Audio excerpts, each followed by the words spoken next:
권위에 대한 바른 태도라는 제목으로 하나님 말씀을 증거하도록 하겠습니다.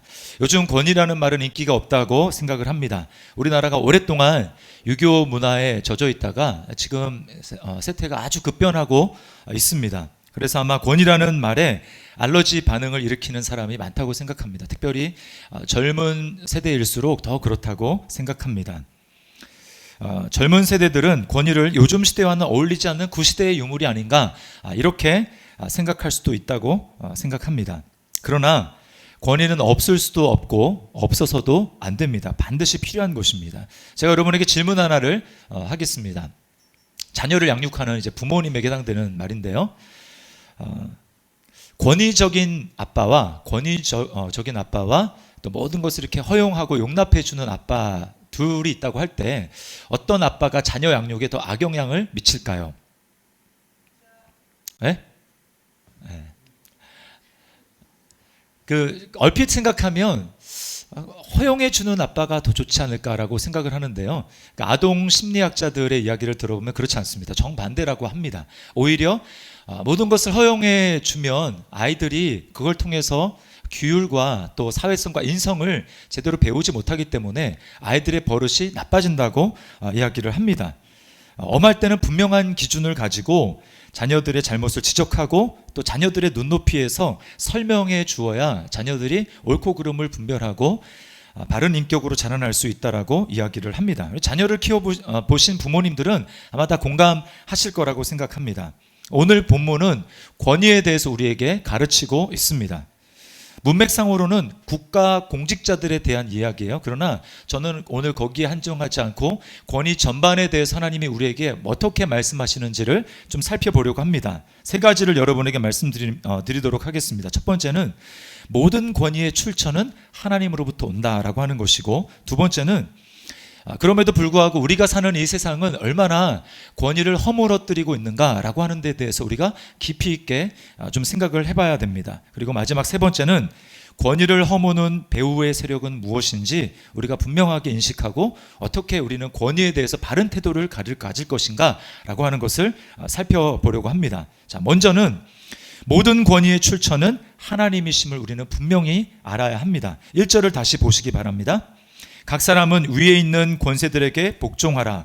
권세는 하나님으로부터 나지 않음이 없나니 모든 권세는 다 하나님께서 정하신 바라. 네. 모든 권세는 다 하나님으로부터 나왔고 하나님이 정하셨다라고 이야기를 합니다. 여기 권세라는 말은 우리가 별로 잘 쓰지 않죠. 지금 요즘에 우리가 많이 쓰는 말로 바꾸면 권위라고 할 수 있습니다. 그러니까 바꾸어도 아무런 무리가 없어요. 자, 이 권위를 가지고 무슨 일을 합니까? 오늘 3절에 보니까 다스리는 자들이라고 합니다. 그러니까 권위를 가지고 다스리는 거예요. 통치를 하는 것입니다. 이 당시 로마 시대였기 때문에 황제에게 해당되고 또 총독에게 해당되겠죠. 그러나 황제와 총독뿐만이 아니라 그 밑에서 명을 받아 다스리는 공직자들이 다 포함이 되는 것입니다. 오늘 우리에게 적용해 본다면, 대한민국에 적용해 본다면 입법, 행정, 사법에서 일하는 공직자들을 다 말하는 것입니다. 그래서 국회의원들과 지방자치 의원들 다 해당이 되고요. 또 대통령으로부터 장관, 그리고 그 밑에 행정부에서 근무하는 모든 공직자들이 해당이 됩니다. 또 대법원장을 비롯한 검찰 공무원들이 다 여기에 해당이 됩니다. 근데 여기만 그치지 않고 학교에도 마찬가지고요.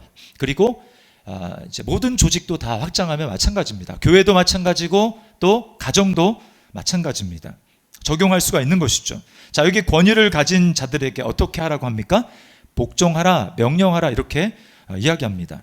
복종하라는 말을 말 그대로 풀면 어디 아래에 위치시킨다라고 하는 뜻을 가지고 있어요. 그러니까 나 자신을 권위를 가진 그 사람 앞에 밑에 두라 이렇게 이야기를 하는 것입니다. 왜 그렇게 이야기합니까?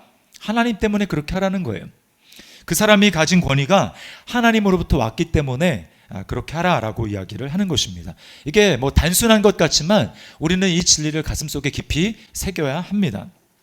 원래부터 권위를 가지고 계신 분은 하나님밖에 없어요. 그래서 주님이 가르쳐 주신 주기도문에 뭐라고 되어 있습니까? 끝에 보면 나라와 그 다음에 뭐죠? 권세와 영광이 아버지께 영원히 있다 이렇게 이야기를 하는 것입니다. 권세는 하나님께만 속한 거예요. 그런데 하나님은 그 자기에게만 속한 권세를 사람들에게 나누어 주시고 그 권세를 가지고 조직을 운영하고 일을 할 수 있도록 하나님이 하십니다. 이게 하나님이 일하는 방식이라는 것을 우리가 이해할 필요가 있어요. 처음부터 하나님이 그러셨어요. 여러분, 왜 힘이 더 센 하마나 코끼리, 콧불소 이런 것이 사람을 다스리지 않고 왜 사람이 그것들을 다스립니까? 이유는 딱 한 가지밖에 없습니다. 하나님께서 다스리는 권세를 사람에게 주셨기 때문에 그런 거예요. 하나님처럼 다스리라는 것입니다. 그러므로 정당하게 권위를 행사하며 또 우리가 그 권위에 복종하게 될 때 그 조직은 행복하고 풍요로운 것이 됩니다. 그러므로 우리가 권위를 대할 때 항상 기억할 것은 그 권세를 주시고 권위를 주신 그 배후에는 반드시 하나님이 계신다. 하나님을 의식해야 된다는 것입니다. 이것은 권위에 복종해야 되는 사람뿐만 아니고 권위를 가진 사람도 마찬가지입니다. 내게 주어진 이 권위는 하나님이 주신 권위라는 것을 분명하게 기억해야 되는 것입니다. 다윗이 바로 이 하나님에게 권위가 있다는 것을 정말 잘 인식한 사람이었어요. 여러분, 다윗이 모신 권위자가 누굽니까? 사울 왕이었습니다. 어떻게 보면 최악의 상관이에요. 최악의 상관. 다윗이 잘못한 것이 아무것도 없었습니다. 자신이 목숨을 걸고 아무도 꺼려하고 무서워하는 그 골리앗, 적장 골리앗을 다윗이 목숨을 걸고 죽였어요. 그럼 어떻게 해야 됩니까? 온 나라가 그를 영웅으로 받들어야 되죠. 거기에 합당한 대우를 해야 됩니다. 그런데 사울 왕은 그렇게 하지 않았어요. 그때부터 시기와 질투심이 마음속에 일었습니다. 백성들이 자기보다 다윗을 더 칭송하는 것을 보고 마음속에 시기가 불처럼 일어났어요. 그래서 그때부터 다윗을 죽이려고 합니다. 단 둘이 있을 때 창을 들어서 실내에서 다윗에게 던져서 다윗을 그 벽에다가 박아 죽이려고 했어요. 다윗이 도망갑니다. 근데 이스라엘 나라가 크지가 않아요. 우리나라로 치면 한 강원도 정도밖에 안 되는 그 정도 나라입니다. 숨을 데가 빤하죠. 사울이 전국에서 정예군 3,000명을 뽑아서 다윗을 수색하기 시작합니다. 여러분이 한번 다윗 입장에서 생각해 보세요. 얼마나 두렵겠습니까? 무섭겠습니까? 자, 그런데 어느 날 다윗에게 아주 좋은 기회가 왔습니다. 다윗이 이제 막 이곳 저곳을 다니면서 숨는데요. 한날은 이제 굴에 숨었어요. 자기와 함께한 부하들이 다 굴에 숨었습니다. 근데 이 사울과 함께 추격해오는 이 수색하는 군사들이 수색하다가 사울이 이제 뒤가 급해했습니다. 뒤가 마려워서 다윗이 숨어 있는 줄도 모르고 그 동굴로 들어갔어요. 그 사울이 들어왔다는 것을 알고 다윗과 함께한 부하들이 다윗을 부추깁니다. 지금이야말로 하나님이 주신 절호의 기회입니다. 이 기회를 놓치면 앞으로 어떻게 될지, 내일이 있을지 장담할 수가 없습니다. 그러면서 명령만 하시면 단칼에 제가 사울을 못 빼겠습니다. 이렇게 이야기를 했습니다. 여러분, 그때 당시가 이미 다윗은 사무엘 선지자로부터 기름 부음을 받았어요. 왕이 될 기름 부음을 받았습니다. 그러니까 보세요. 못 이기는 척 하면서 나도 기름 부음 받은 사람이니까 라고 하면서 허락을 했으면 더 이상 쫓겨다닐 일이 없습니다. 그리고 나라가 자기 수중에 들어오는 거예요. 다윗이 그렇게 하지 않았습니다. 뭐라고 하냐면 하나님께서 기름 부음 받은 자인데 어떻게 내가 그를 직접 손을 대서 칠 수가 있느냐. 난 그렇게 할 수 없다. 그래서 하나님께 맡겨드렸습니다. 여러분, 이것이 바로 권위를 올바르게 대하는 태도예요. 그러면 우리가 이런 이야기를 들을 때 이런 의문이 듭니다. 만약에 그러면 아주 악한 왕이라면 무조건 그 권위자 밑에서 순종하고 복종하는 그것이 진짜 하나님의 뜻인가? 그게 다 능사인가? 라는 질문을 가질 수가 있어요. 오늘 거기에 대한 간접적인 대답이 4절에 나옵니다. 4절 보세요. 그는 하나님의 사역자가 되어 내게 선을 베푸는 자니라. 그러나 내가 악을 행하거든 두려워하라. 그가 공연히 칼을 가지지 아니하였으니 곧 하나님의 사역자가 되어 악을 행하는 자에게 진노하심을 따라 보응하는 자리라. 여기 권위를 가지고 다스리는 자, 통치하는 사람을 뭐라고 얘기하냐면 하나님의 사역자다, 이렇게 이야기를 합니다. 즉 뭘 얘기를 하는 것입니까? 하나님의 사역자가 되어서 그가 해야 될 일은 뭐냐? 선을 장려하고 악을 제한하는 거예요. 악을 심판하는 것입니다. 그게 바로 정당한 권위를 행사하는 방법이라고 얘기를 하는 거예요. 자, 그러면 반대로 통치자가 자신이 가진 권위로 하나님에 대해서 불순종을 유발하고 그렇게 하도록 종용하고 또 악행을 일삼도록 한다면 어떻게 해야 될까요? 성경은 거기에 대해서 저항해야 된다라고 이야기를 합니다. 그 성경에 바로 시대에 바로 그런 일이 있었어요. 바로가 이스라엘 백성들을 종으로 삼습니다. 그 바로 밑에서 아주 너무나 괴로워하고 힘들어하고 있어요.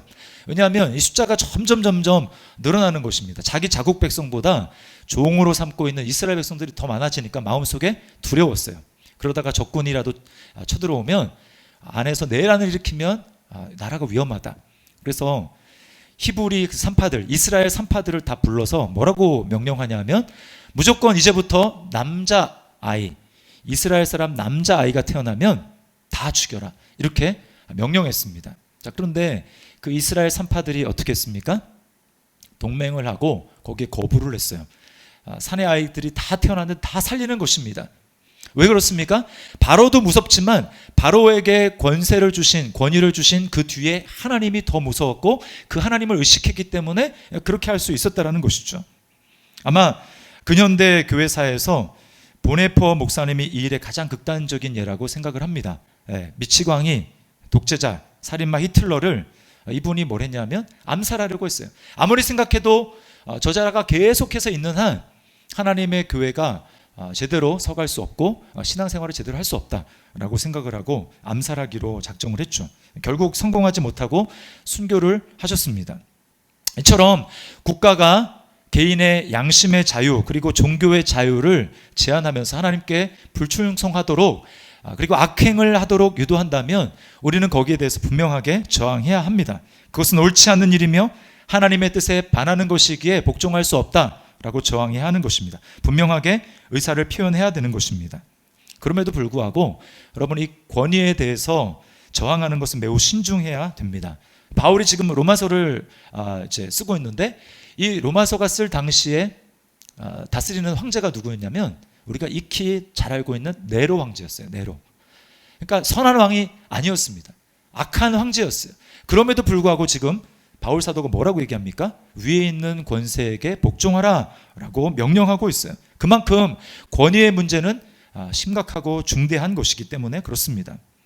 자, 두 번째는 우리는 이 시대를 바라볼 필요가 있습니다. 이 시대는 권위를 무시하고 짓밟는 그런 시대임을 우리가 분명히 알아야 됩니다. 멀리 갈 것 없이 우리 가정을 한번 보시기 바랍니다. 가정 안에서 부모의 권위가 제대로 서 있지 못하는 경우가 많아요.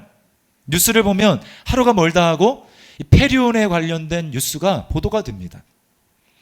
부모가 자녀를 낳아서 버리고 방치해서 죽도록 하는가 하면 반대로 자녀가 부모를 죽이는 폐륜 범죄가 늘어납니다. 점점 늘어나요.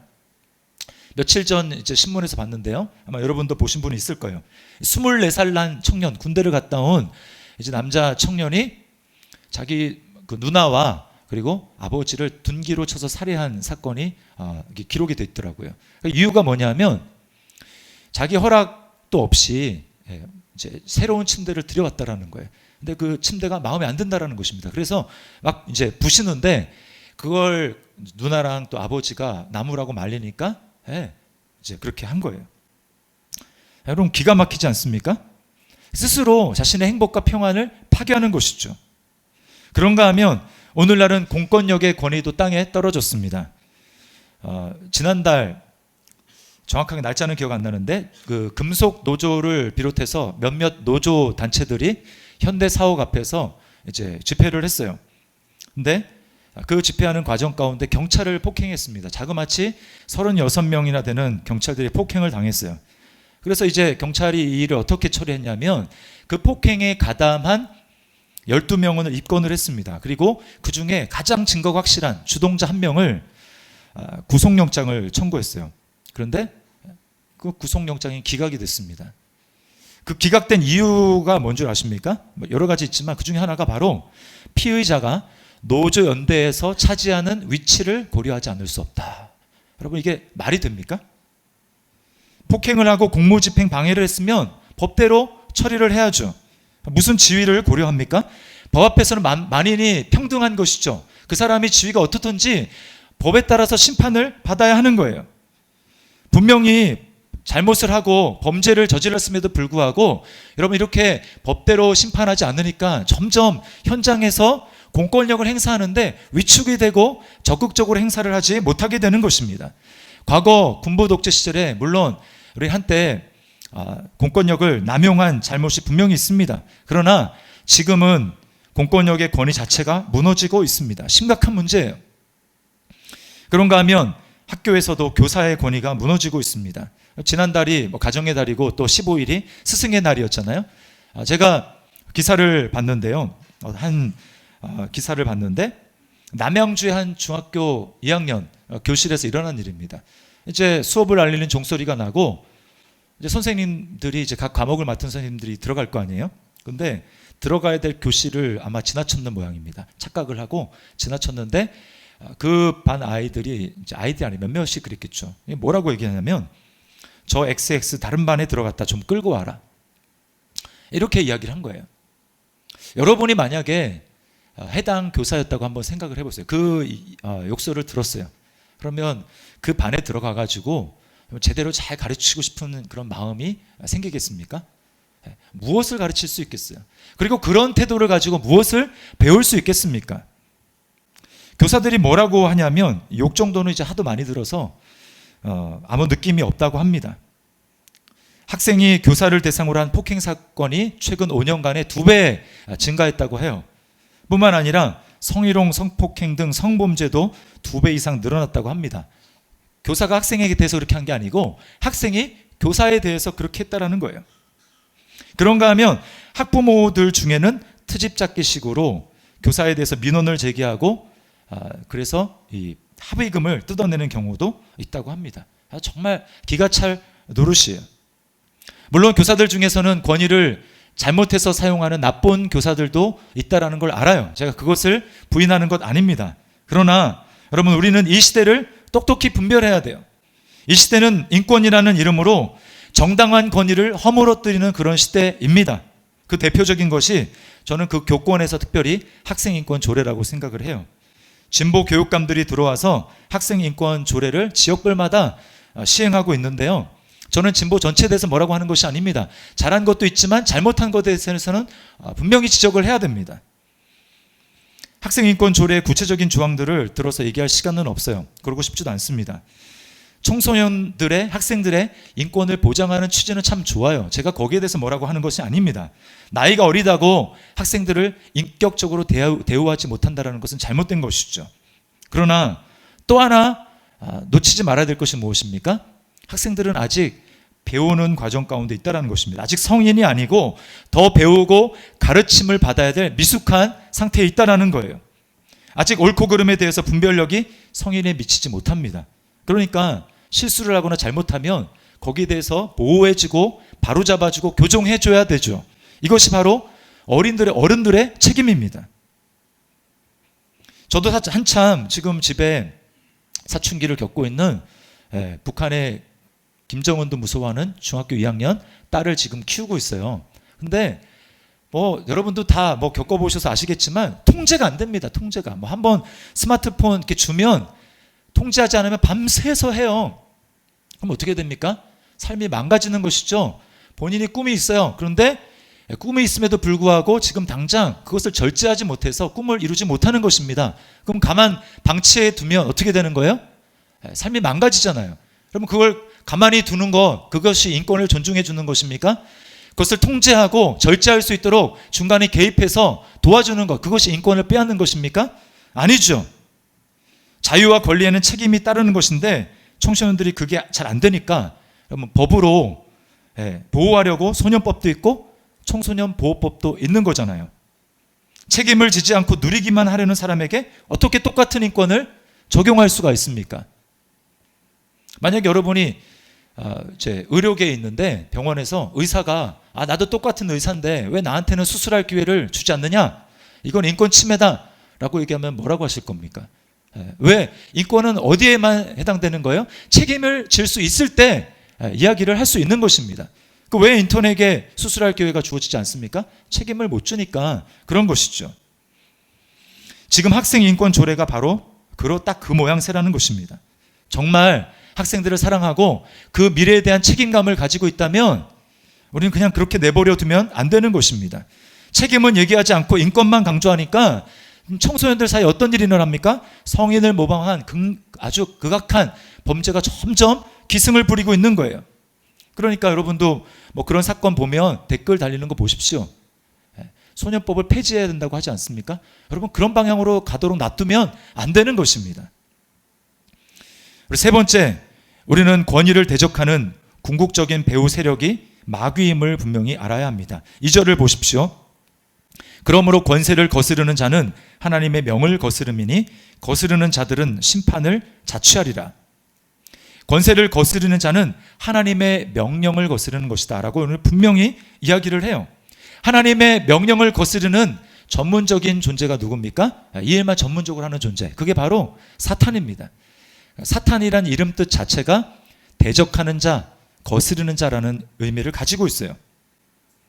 창세기에 가면 3장에 인간이 하나님께 최초로 범죄한 사건이 나오지 않습니까? 그때 마귀가 하와에게 와서 첫 번째로 던진 말이 무엇입니까? 이렇게 얘기합니다. 하나님이 정말 동산의 나무에 있는 모든 열매를 먹지 말라고 하셨냐? 이렇게 물어봐요. 여러분 이게 굉장히 교묘한 것입니다. 이게 처음부터 하나님의 권위에 반대라고 하면 딱 벌써 알아채고 거기에 대해서 이렇게 대꾸를 하지 않죠. 그러니까 아주 조금씩 다가가는 것입니다. 굉장히 교묘하게. 이 말이 어떤 뉘앙스입니까? 하나님을 꼰대처럼 느껴지게 하는 거예요. 매우 보수적이고 인색하고 앞뒤가 꽉 막히는 분, 대화가 안 통하는 분이라고 여겨지게끔 하나님에 대해서 지금 이미지를 그렇게 가져가고 있는 것입니다. 여러분 지금도 마찬가지입니다. 성경을 통해서 우리가 하나님에 대해서 정확하게 알지 않으면 인문학 서적이나 또는 어떤 언론 매체들을 통해서 하나님을 대해서 이것저것 주워 듣는 소리가 참 많죠. 그러나 그 하나님에 대한 지식은 다 왜곡된 것입니다.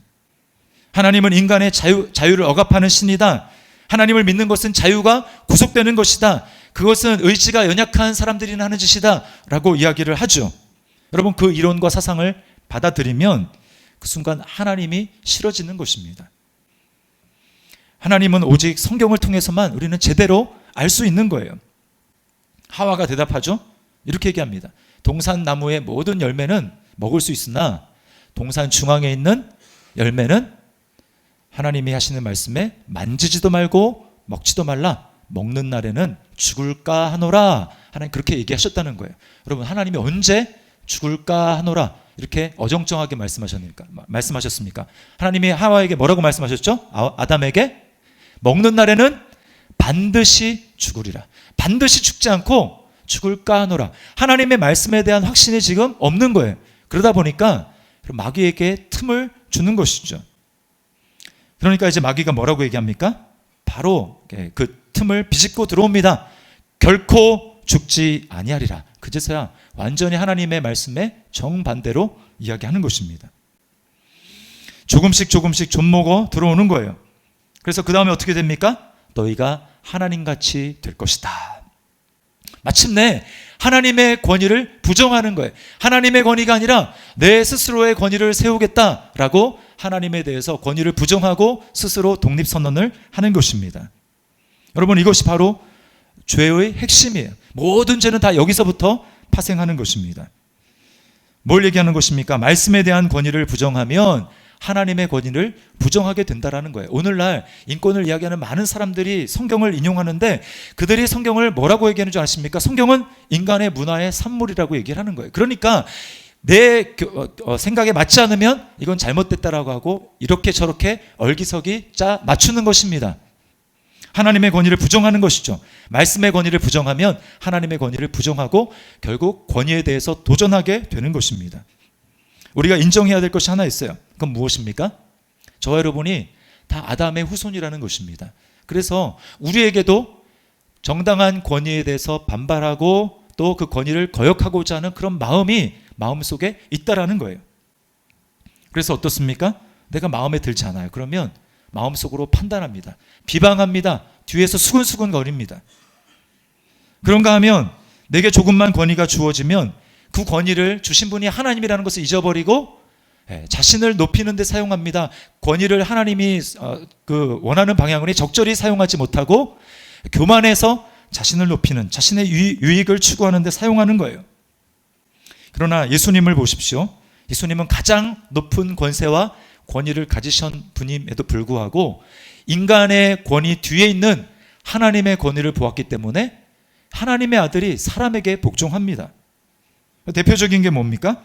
재판을 받는 모습이죠. 빌라도 앞에서 재판을 받으시는데요.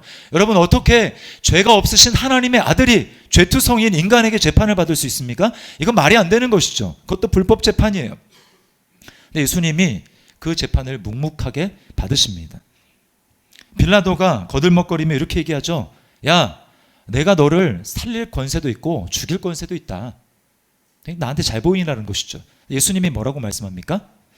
이렇게 얘기하세요. 위에서 주지 아니하셨더라면 나를 해할 권세가 없었으리라. 예수님은 빌라도만을 본 것이 아니라 빌라도에게 권세를 주신 그 하나님을 바라보고 있는 것입니다. 그러므로 그 권세에 순종할 수가 있는 것이죠. 그리고는 결국 하나님의 권위를 대적하고 반역한 저와 여러분들의 죄를 위해서 예수님이 대신 십자가를 지고 죽으시는 거예요. 바울 사도가 빌립보서 2장 5절에서 이렇게 우리에게 명령합니다. 너희 안에 이 마음을 품으라. 곧 그리스도 예수의 마음이니. 그 예수님의 마음은 무엇입니까? 하나님과 똑같은 분이신데 하나님과 똑같은 지위를 자기 것으로 여기지 않으시고 자신의 몸을 비워서 종의 형체를 갖춰서 이 땅 가운데 오셨다라는 거예요. 그래서 하나님이 어떻게 하십니까? 그 예수님을 지극히 높여서 모든 이름 위에 뛰어난 이름을 주시고 모든 권세 위에 뛰어난 권세를 주셨습니다.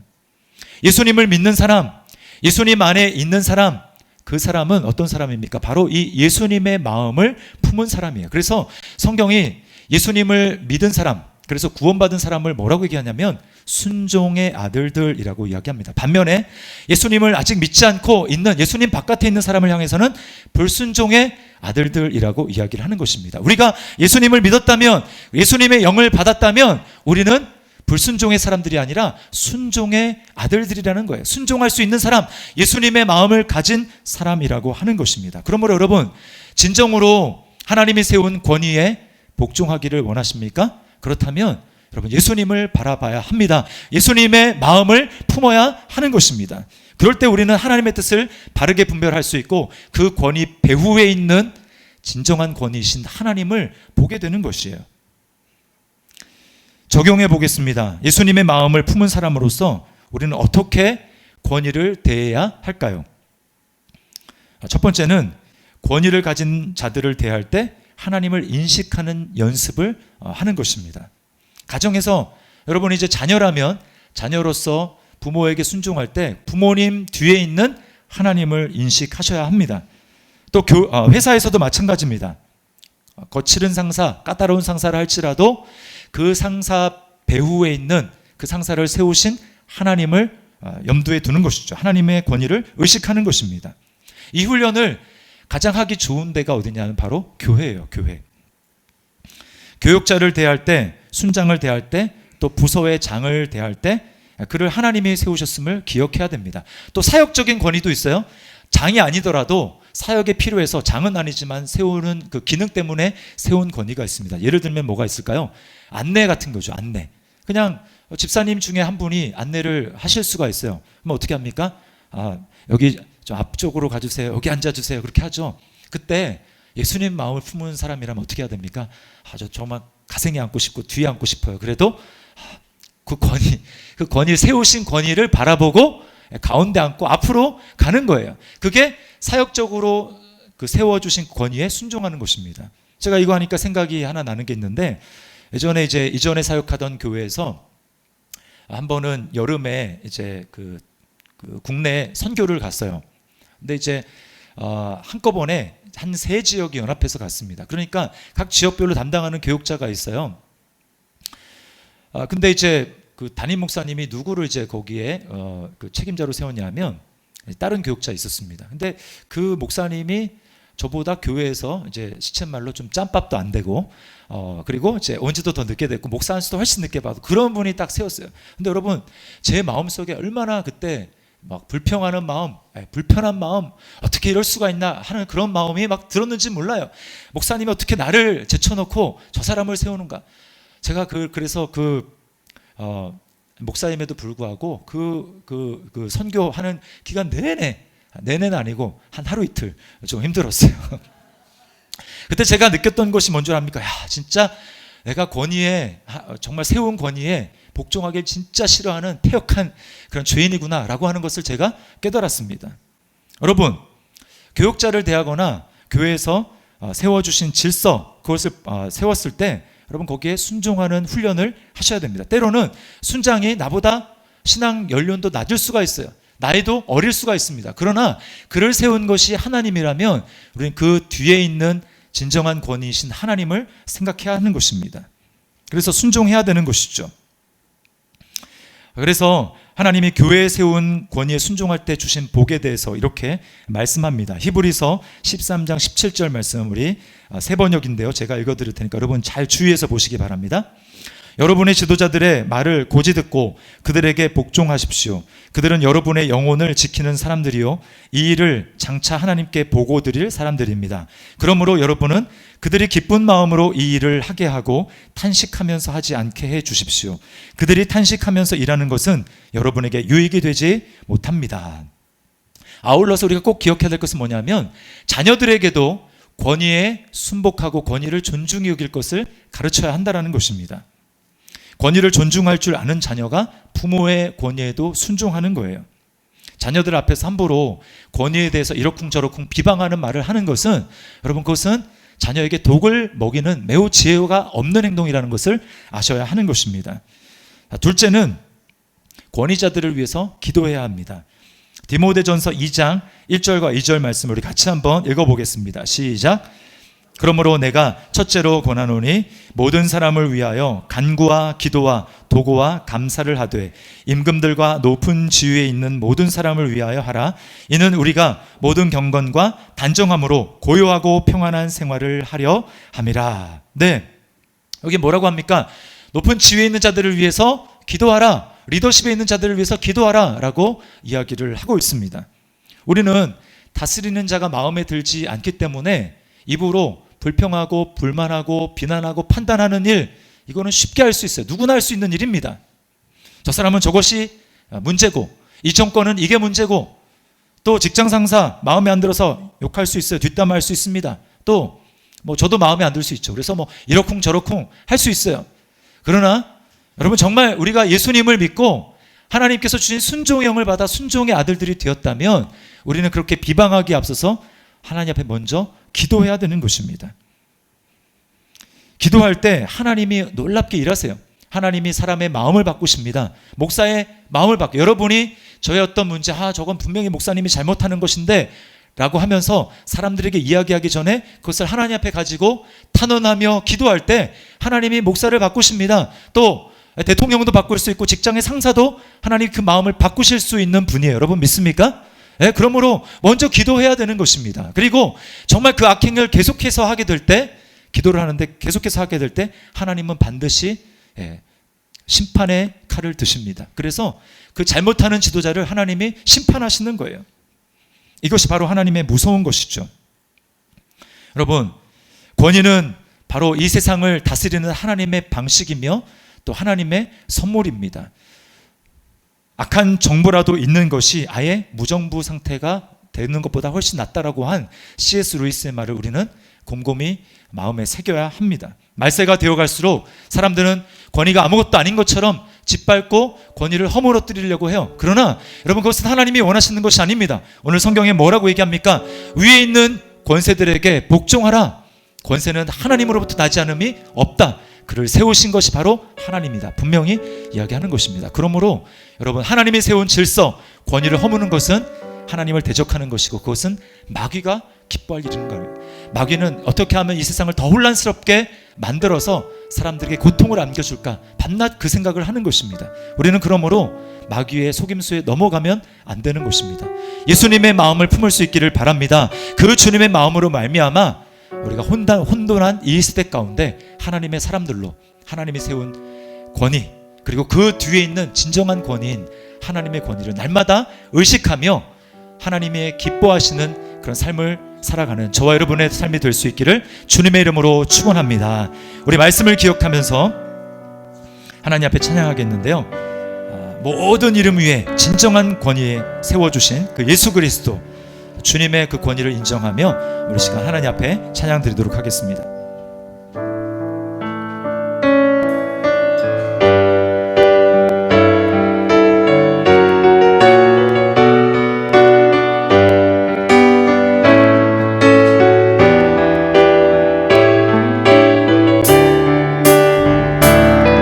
모든 이름 위에 뛰어난 이름 예수는 주, 예수는 주.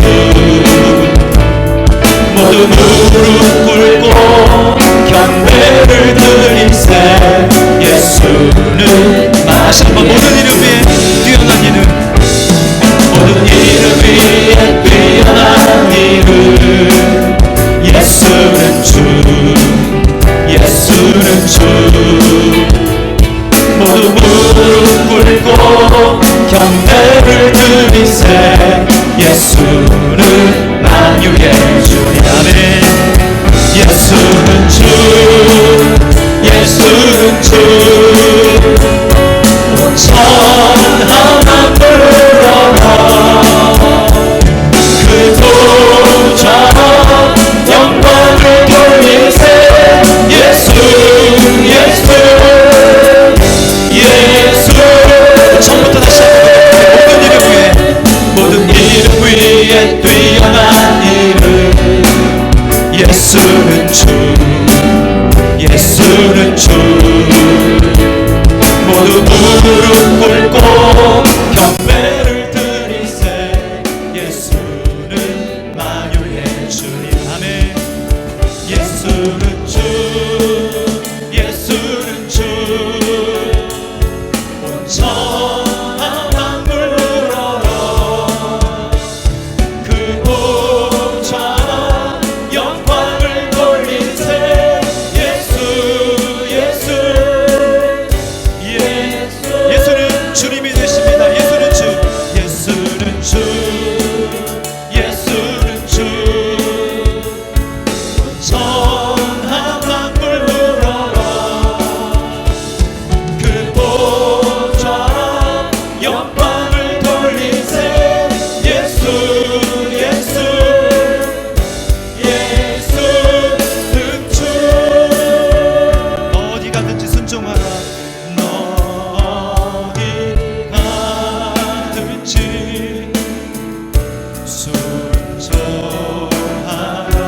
어디 있든지 충성하라. 어디 있든지 충성하라. 주 너의 하나님 왕 되신 주. 영원히 주님만 찬양하겠습니다. 영원히 주님만 찬양하라. 여러분, 찬양 다시 한번 부를 때 우리가 순종한다고 하면 하나님께만 순종하는 것으로 생각하기가 쉽습니다. 그래서 나는 하나님께만 순종해. 그러나 오늘 말씀에 의하면 하나님께 순종하는 것은 또 하나님이 세우신 질서와 그 권위 앞에 순종하는 것입니다. 때때로 하나님께서는 우리에게 순종을 배우게 하기 위해서 때때로는 이해할 수 없는 그런 지도자를 나의 위에 권위자로 세워두시기도 합니다. 그러므로 내가 세운 그 질서에 순종하지 못하면서 나는 하나님께만 순종합니다. 그것은 하나님의 질서를 모르는 것입니다. 하나님께 순종하는 것이 아닙니다. 그러므로 여러분, 순종하고자 할 때는 하나님께뿐만 아니라 하나님이 세우신 권위자 앞에 순종하는 것이 진정한 순종입니다. 오늘 이 말씀을 다시 한번 기억하면서 너 어디 가든지 순종하라. 이 말씀, 이 찬양 다시 한번 하나님 앞에 제가 그렇게 순종하기를 원합니다. 결단하며 찬양하겠습니다. 너 어디 가든지 순종하라. 너 어디 있든지 충성하라. 주 너의 하나님 왕 되신 주 영원히 주님만 찬양하라. 2절 할까? 나 어디 가든지 순종하리. 나 어디 가든지 순종하리. 나 어디 있든지 충성하리. 나 어디 있든지